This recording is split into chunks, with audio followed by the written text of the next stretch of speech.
And during Frank's time and before Frank's time, those Jewish teachers, Indian, Native Americans, and the Asians who came to teach at Howard because they couldn't teach at Yale. They were not permitted to come to Harvard in those days. Frank is right there with Booker T. Washington and George Washington. No, I'm serious. Harriet Tubman told him. So it's important for all of you. I'm right here at York. Look. Yes. Look at what you have. Your president from a Jamaican. And I'll tell you, I don't like them. They come to the pin relays and they run fast. I don't like them. Go find your own relay.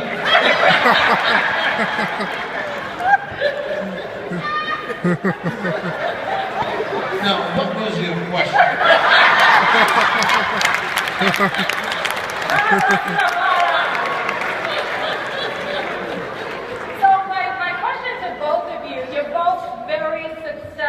Entrepreneurs who were not born with silver spoons in your mouth. I didn't even have a linoleum one. So we have a lot of people in this audience who want to be entertainers, businessmen, and it's difficult to navigate in this world.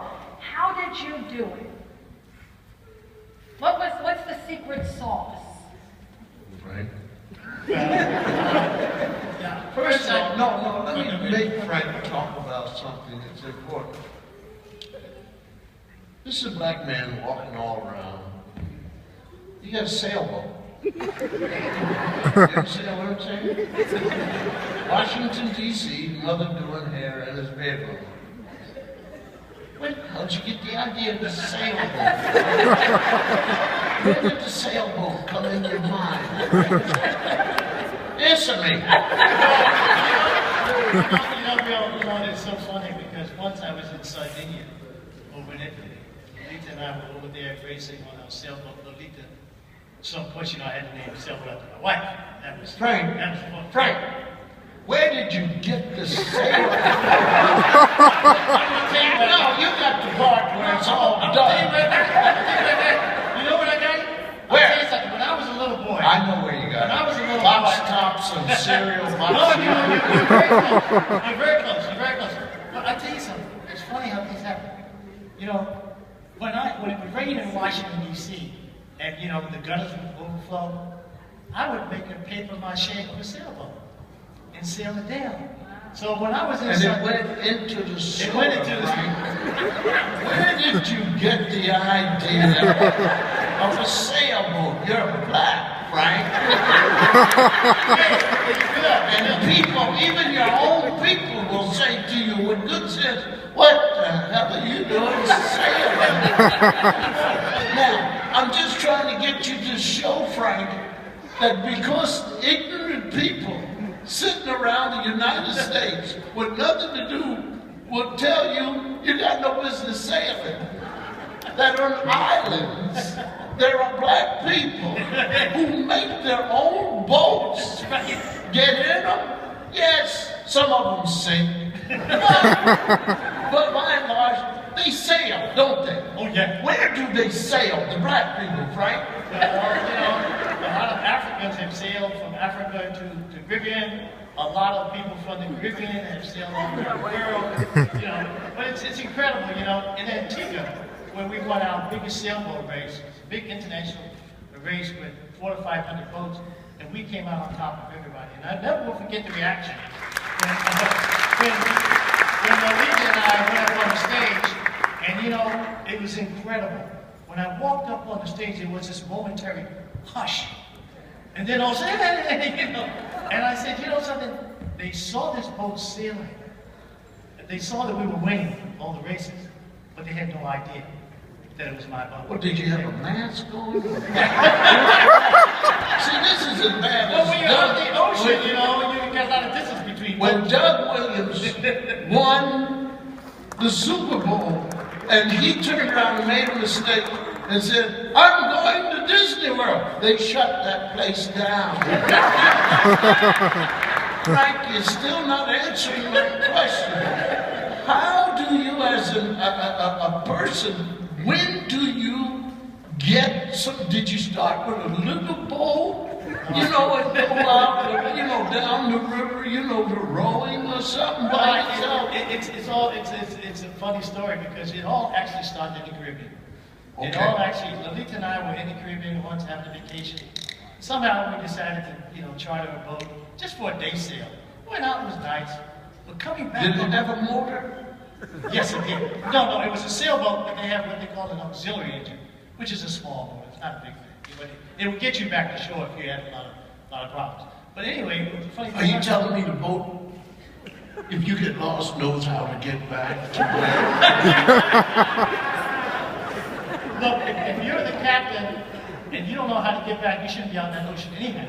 That's what it's all about. That's the story of a lot of people. Yeah, right. Well, I've seen that a lot of times. People with a GPS shouldn't be out there.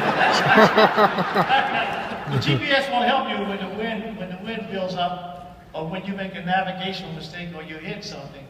But it was just one of those things where it was another challenge. I don't see these things as a challenge. I see them as some exciting opportunity. I see a lot. When I was working for big corporations, I had many times when there would be an opportunity to do something inside that corporation. There was a big chance to, have a big victory in terms of raising capital, doing something. There was a personal issue or something. A lot of times I find that the guys who were absolutely guys who liked to live in total security, they would be afraid of taking that risk. But somehow, because I basically had that entrepreneurial spirit in me, I would look at a situation, I'd assess it, and if I thought that I had the ability to do it, I would take it on. And I did this one time, I'll never forget this. There was a war going on in the Gulf, the first Gulf War. I had lived in Saudi Arabia, so I knew Saudi Arabia very well. I knew how to speak Arabic, I knew that world, I had friends here. And so we got a cable from a big bank out there asking us to put in a bid to manage some money. Well, nobody wanted to go to Saudi Arabia in my company. But I said, wait a minute. It was a lot of money. It was like $1 billion. And I said, wait a minute. I want to go for that $1 billion. So I called up a friend of mine who had lived in Saudi Arabia with me before, and he was living in Saudi Arabia. And I called him. He actually was running the security for all of Gulf Oil, Mobil, in that area. And I called him and I said, Jim, what's going on out there? He said, well, we got this little war going on. I said, is it safe? He said, well, every once in a while a Scud missile comes over, But, so I said, Jim, look, I got an opportunity to come to Saudi Arabia and really, really get a big piece of business. It could change my whole life. I said, let me ask you a question. Do you have a way to get out after something hits the fan? He said, yes, we do. I said, second question. If it hits the fan while I'm there, will you take me with you? He said, yes. 2 weeks later, I was on a plane. I went to Saudi Arabia. I made the offer. I made the presentation. 2 weeks later from that, I got a call. And we got a $500 million mandate to manage the capital. Wow. It's incredible. Now, people may think I'm a risk taker. I took a calculated risk. I'm not a foolish man. I got a family. I can't do that. That's right. But I knew that I had hedged my bet, so to speak, as we say in the business. So these kinds of things do come up in life, and you have to decide, is the glass half full or half empty? It's just like a couple of weeks ago when I spoke at the South African Council in New York, and we were assessing the situation in South Africa. And people were seeing all these problems, and of course, South Africa has a lot of problems. But I love South Africa. I've been to South Africa many times. I was an advisor to the president there for 10 years. And when I looked at the whole picture of South Africa, I said, the question is the glass half full or half empty? I said, I see it as being half full. Amen. So I tend to be, some people would probably call me an optimist. So when the opportunity to go into sailing came up and to become a sailboat racer, I saw that glass as being half full. And maybe that's just a frame of mind that I have, but does that answer your question? But that's helped you through your Yes. whole business career, being an optimist and not seeing big Being a a reasonable outcomes. Right. And sometimes I make mistakes. Lolita will tell you, I make a lot of mistakes in life. Sometimes I take bets on things where I want to do them. They don't work out. That's happened to me in many of the emerging markets, like in Africa. But I still love Africa, because I am an African. Yes, indeed. My Amen. ancestors came from Africa. No. Amen.